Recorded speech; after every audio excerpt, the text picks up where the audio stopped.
ตูของสีชมพูเปลี่ยนมาที่มานพด้านขวาเปลี่ยนแกนไปด้านซ้ายคิมกิตมาที่สีชมพูสีหมองลูกนี้ยิงไกลทันทีไม่ดีเท่าไหร่ครับบอลเหินข้างครับเนี่ยบอกด้วย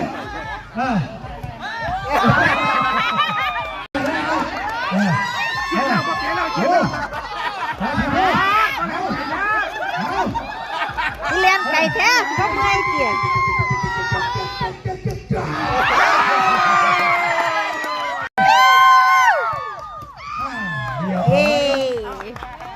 ต้องย้ายให้เขาย้ายโรงพยาบาลนี่ซื้อโอ้ย้ายโรงพยาบาลครับไม่เป็นไรครับครับวันนี้เป็นลมก่อนเนาะไปเลยยุติว่าไอ้ต้องยุติเฮ้ย